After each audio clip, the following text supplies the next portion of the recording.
दोस्तों, भारत के कई राज्यों में होली की बहुत धूम देखने को मिलती है, तो कहीं यह त्योहार सूना सूना सा रह जाता है। किंतु जो ब्रज की होली होती है वह पूरे विश्व की सबसे बेस्ट होली कही जा सकती है।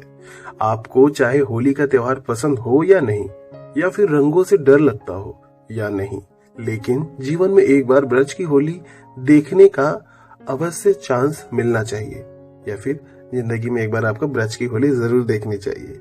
वहां की होली को देखकर जो आनंद की अनुभूति होगी वह शायद आपको किसी और चीज में ना हो। आज हम आपको ब्रज की होली के बारे में पूरी जानकारी देंगे, तो वीडियो शुरू से अंत तक जरूर देखिएगा। कब होती है मथुरा में होली की शुरुआत?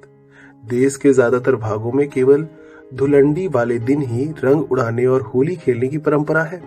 कुछ जगह पर इसे एक से ज्यादा दिन खेला जाता है, लेकिन आपको जानकर आश्चर्य होगा कि ब्रजभूमि में होली 1 या 2 दिन की नहीं बल्कि 1 महीने से ज्यादा समय तक खेली जाती है। यहाँ पर रंग गुलाल उड़ने की शुरुआत माँ सरस्वती के पावन पर्व बसंत पंचमी के दिन से ही शुरू हो जाती है। उसके बाद हर दिन मथुरा वृंदावन के किसी न किसी मंदिर में सांस्कृतिक कार्यक्रम होते रहते हैं और गलियों कूचों में रंग उड़ते रहते हैं। रंग उड़ने का यह सिलसिला लगभग 40 दिनों तक चलता है और रंग पंचमी के बाद समाप्त हो जाता है। होलाष्टक से जमता है होली का असली रंग। ब्रज क्षेत्र की होली केवल भारतवर्ष में ही नहीं अपितु विदेशों में भी बहुत प्रसिद्ध है। इसे देखने लाखों की संख्या में श्रद्धालु और सैलानी मथुरा नगरी पहुंचते हैं। यहाँ लोगों के आने का सिलसिला होली से 10 दिनों पहले से शुरू हो जाता है। दरअसल ब्रज क्षेत्र में होली की आधिकारिक शुरुआत तो बसंत पंचमी से होती है, लेकिन असली होली का रंग जमना होलाष्टक के बाद से शुरू होता है। होलाष्टक होली से 8 दिन पहले लग जाता है। इसके बाद देश विदेश हजारों मंडलियां, नृतक, भजन गाने वाले इत्यादि वहां अपना सांस्कृतिक कार्यक्रम दिखाने पहुंच जाते हैं। साथ ही इसके साक्षी बनने के लिए प्रतिदिन लाखों की संख्या में सैलानी भी आते हैं।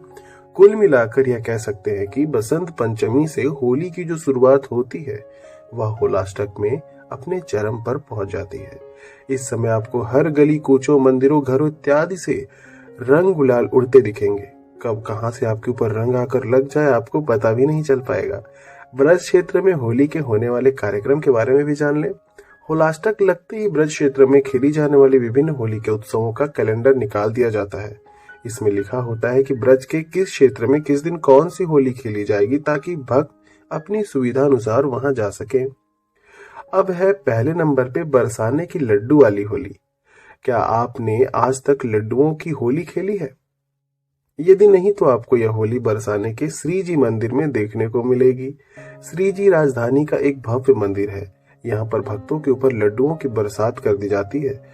एक दूसरे के ऊपर लड्डू उछाले जाते हैं। सभी भक्तों में उन लड्डुओं को पकड़ने की होड़ लगी रहती है। कोई इन्हें पकड़कर अपने झोली में डाल लेता है तो कोई इन्हें उसी समय भगवान का प्रसाद समझकर खा जाता है। दूसरा है बरसाने की लठ मार होली। बरसाने की लठ मार होली विश्व भर में प्रसिद्ध है। यह बरसाने की संकरी गलियों में खेली जाती है। दरअसल द्वापर युग में जब कान्हा नंद गांव में रहा करते थे, तब वहां के कई पुरुष बरसाने की महिलाओं के साथ होली खेलने जाया करते थे। तब वहां की महिलाएं उन पर लठ से वार करती थी और भगा देती थी। इन पुरुषों को हुरियारे कहा जाता था। तब से बरसाने की लठ मार होली प्रसिद्ध हो गई।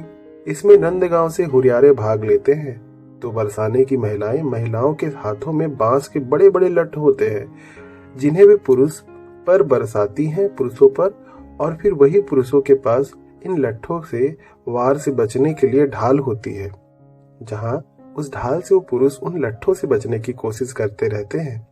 तीसरा है नंदगांव की लठमार होली। जिस दिन बरसाने में लठमार होली खेली जाती है, उसी के अगले दिन नंदगांव में भी लठमार होली का आयोजन किया जाता है। अब इसमें नंदगांव की महिलाएं भाग लेती हैं, तो बरसाने के पुरुष हुरियारे बनकर अब नंदगांव की महिलाएं लठ बरसाती हैं, तो बरसाने के पुरुष उससे स्वयं को बचाते हुए नजर आते हैं। अब चौथा है गोकुल की छड़ी मार होली। बरसाने और नंदगांव में तो लठमार होली खेली जाती है क्योंकि तब तक कान्हा थोड़े बड़े हो चुके थे, लेकिन जब वे छोटे थे तो गोकुल में होली खेलने जाया करते थे।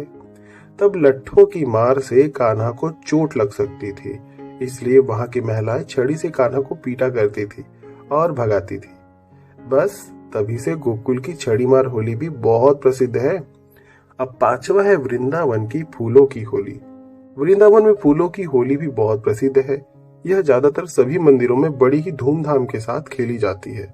इसमें मंदिर के चारों ओर से भक्तों के ऊपर पुष्प वर्षा की जाती है। फूलों की होली तो आजकल देश के विभिन्न भागों में बड़े ही उत्साह के साथ खेली जाती है। जिन्हें रंगों से किसी तरह की एलर्जी या समस्या हो तो वे फूलों से ही होली खेलना पसंद करते हैं।